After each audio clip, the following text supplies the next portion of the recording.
Let's segue into some brief comments on job creation. We just got news yesterday that the Chevy plant is going to be laying off people because of the decrease in sales for the Chevy Cruze. There's only so much that a governor and state legislature can do, but there are things that they can do, and we'd like to find out from each of you what it is that you would like to do, you plan on doing, if you're elected to increase jobs in the state of Ohio. Let's start again on this end with the judge and or Ms. Lewis. How do you propose to increase job production in the state of Ohio? Well, let's just start with what I just said. If you increase the dollar amount of money in people's hands, it gets spent. Number two, if you legalize marijuana in Ohio, here's two things you do immediately. You create 18,000 good-paying jobs. That's from the Colorado model.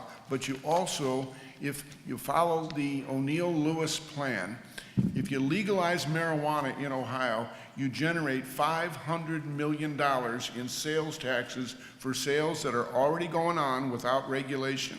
My suggestion is that if we built a world-class mental health network, the first thing you're going to see is jobs building hospitals, then you're going to see jobs as therapists, you're going to see jobs as aides. There's no question that, the other part, and again, I hate to tell you, but please take this home with you. I'm the only candidate that I know of that says, why don't we have solar panels on top of every single government building in Ohio? That's an immediate jobs program. If as governor I'm saying that they must be made in Ohio, just think about it for a moment. They pay for themselves in 7 years.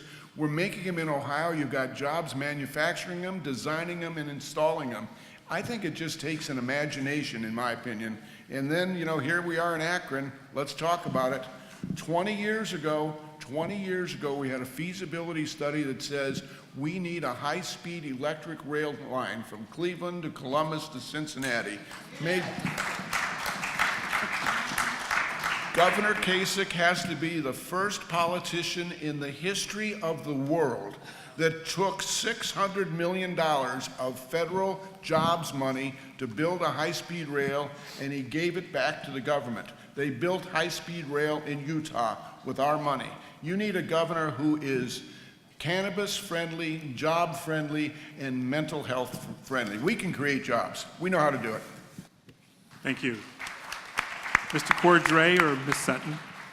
So to fight for jobs in Ohio, you have to be ready when there are threats to stand up and fight hard to protect what we have. And that's what Betty Sutton and I have done throughout our careers. You're talking about the auto industry right now, Ron, as being under threat. It was under threat in 2008, 2009. It was on its back. And Betty, you'll remember, passed the bill in Congress, came up with the idea for cash for clunkers. Do you remember that? Really helped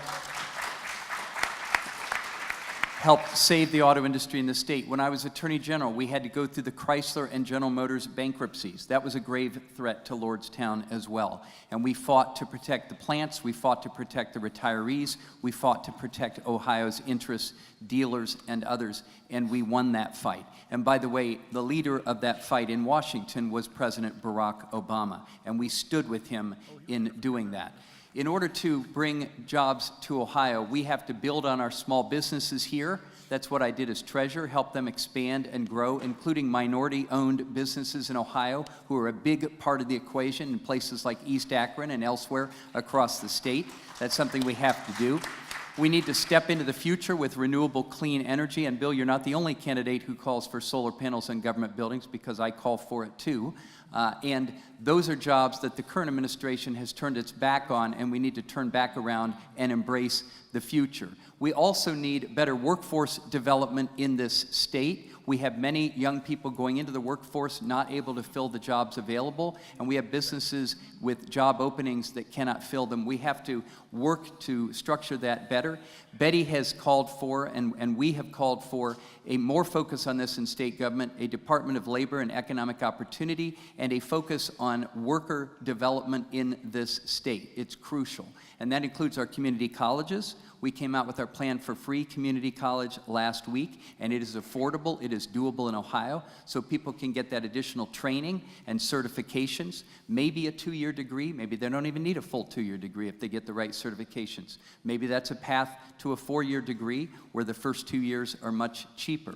These are things we can do to embrace the future in Ohio. But also, I will say about economic development, we have to be a progressive state that stands proudly on progressive principles. Diverse, inclusive, tolerant, welcoming communities that embrace the talents of all. If we don't do that, we're shooting ourselves in the foot and we're holding ourselves back.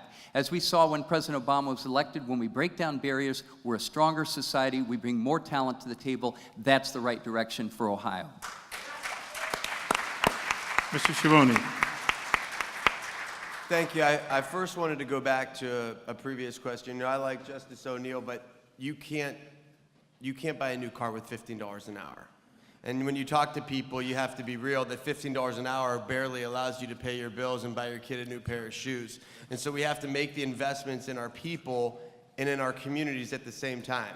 And as the next governor, we've laid out the plan in order to get there. You know, I've been working in the State House for the last 9 years, and what I've seen is Governor Kasich and the Republican majority do tax cuts for the highest earners as the main priority. So we go into a budget cycle, they do tax loopholes for businesses, and they do tax cuts for the highest earners. Everybody else gets a couple of scraps, and then they act like they're doing everybody a favor because they're putting more money into the pockets of the people. That's their talking point. And that if you put the money into the pockets of the people, that's the gas that turns the economic engine. But all you're doing is really giving the top earners a bunch of money and you're hoping and praying that they invest in all of us. It doesn't work. So we've proposed legislation to invest in broadband for everybody, universal pre-K for all of our communities, making those cleanups on our industrial brownfields so that we can get business to come back to communities like Youngstown and Akron. And while you're cleaning up your state, you're giving the people the skills necessary to fill the jobs of the future. So you're increasing funding for education. You're increasing funding for your technical schools. You're increasing your funding for your public institutions so they don't have to put increases in your tuition. And then on the back end, you have debt relief plans for young people so that young people can stay in communities like ours. Because we all want to have an opportunity to stay in the communities where we were born. But if you don't have opportunities because you're not investing in your people and your communities, it doesn't happen.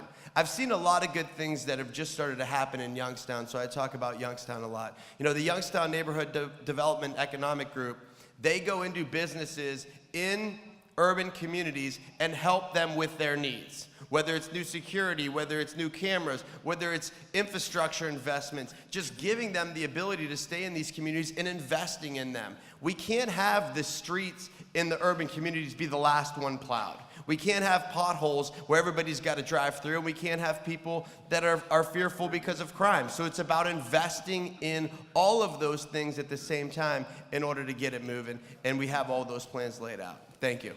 Thank you. Mr. Kucinich or Ms. Samples? Thank you very much. Let's begin with returning money the state has taken from local communities and put it right back into cities so we can create more jobs at a city level instead of the state revenue being accelerated to the top in special interest groups.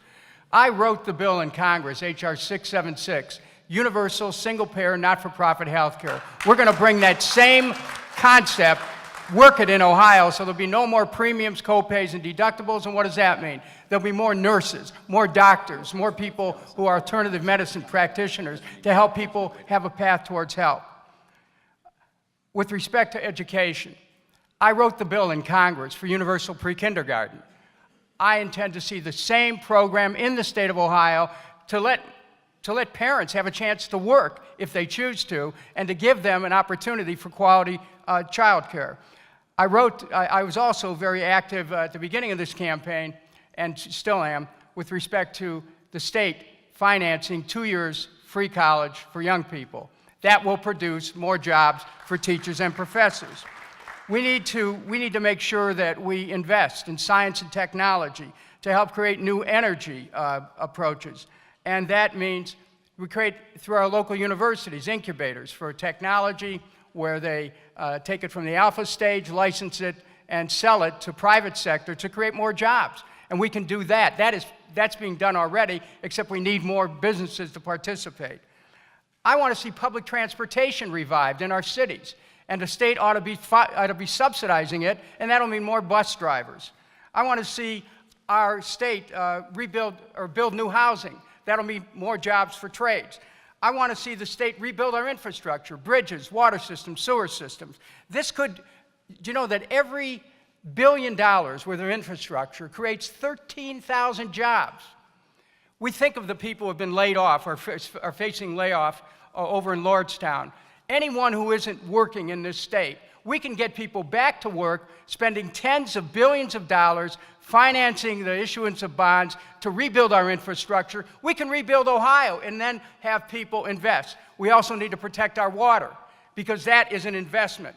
Water is to Ohio what oil is to Texas. We have to protect our water and make sure that's the place where we take a stand to say this is essential to Ohio's future.